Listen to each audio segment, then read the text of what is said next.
అందరికీ నమస్కారం. ఈరోజు మే 30 2026 మనం ఆత్మకూరు నియోజకవర్గం మరిపాడు గ్రామంలోని ఆదర్శ మహిళా రైతుని గుర్తించడం జరిగింది. అమ్మ, మీ పేరేందమ్మా? ఫాతిమా. ఇంటి పేరు? షేక్ ఫాతిమా. ఆవిడ ఆదర్శ మహిళా రైతుని ఇక్కడ ఉండే ప్రజలంతా చెప్పారు. ఎందువల్ల అనేది మనం ఆ మాటల్లోనే తెలుసుకున్నాం. ఇక్కడ ఎకరా 30 సెంట్ల వరకు ఆమెకి పొలం ఉంది. ఆమెకి దురదృష్టవశాత్తు భర్త లేరు, పిల్లలు ఉన్నారనమాట. ఎంతమంది పిల్లలు తల్లి? 3 ఆడపిల్లకాయలు, కొడుకు చచ్చిపోయాడు. 3 ఆడపిల్లకాయలు, ఒక కొడుకు చనిపోయాడు. మనవడు మనవరాళ్ళు ఎంతమంది? మనవడు ఒకడు.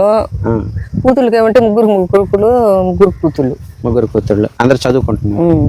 ఓకే. ఇప్పుడు ఈ పంట నువ్వు 2 క్రాపులు వరి పెట్టుకుంటా. ఏ రకం పంట వేసావమ్మా?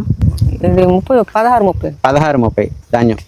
ఇప్పుడు మీకు గిట్టుబాటు ధర ఇంచుమించు 20,000 పైన ఉంటే మీకు సంతోషకరంగా ఉంటుందని అన్నారు. 20,000 ఉంటుంది, దాని 16,000 ఉంటుంది, 18,000 ఉంటుంది. 20,000 పైన ఉంటే మీకు బాగుంటుంది. ఇప్పుడు మీకు పిండి యూరియా అనేది మీకు దొరుకుతుంది కదా?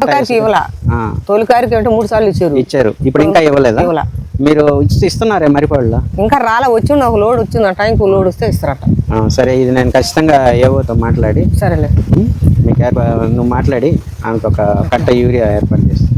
ఇంకా ఇక్కడ పొలం గట్టున నువ్వు అరటి చెట్లు, మామిడి చెట్లు వేయడం చూశాను. చాలా మంది రైతులు చేయరు ఈ పని.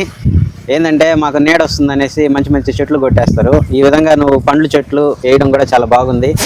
తర్వాత మీ మనవరాళ్ళకి తల్లికి వందనం అనేది వస్తుందమ్మా చదువుకోవడానికి. వాళ్ళకి చదువుల పరంగా ఎటువంటి ఇబ్బంది లేదు. తర్వాత మీకు పెన్షన్ వస్తుందా? ఎంత వస్తుందమ్మా? 4,000 వస్తుంది. ఇంకా రైతు అన్నదాత సుఖీభవ అనేది సంవత్సరానికి ఇంతని ఎందువల్ల? అందువల్ల డీసీ ల్యాండ్ కాబట్టి లేదనమాట. ఓకే.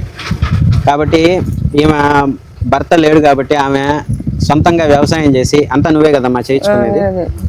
మీకు పశువులు అట్లాంటివి చేయలేక ఒకప్పుడు ఉన్నాయి. ఆదర్శ రైతు అయినటువంటి షేక్ ఫాతిమా అనే మహిళను ఈరోజు తప్పకుండా గౌరవించాలా. ఆమె చాలా పెద్ద ఆవిడ. ఆమె మరి కొడుకు దూరం అయినా కూడా కూతుర్లని అందరినీ సెటిల్ చేసింది జీవితంలో ఈ పంటలు పండించి.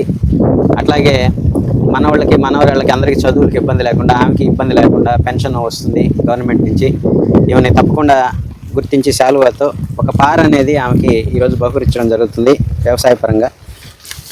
నువ్వు పట్టుకోమ్మా, నువ్వు పట్టుకో.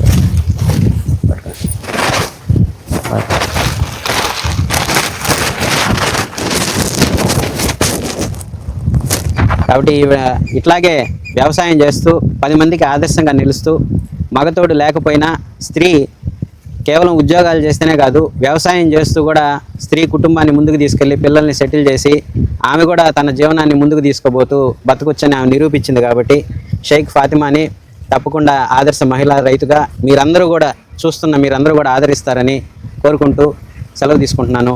జై హింద్, జై టీడీపీ.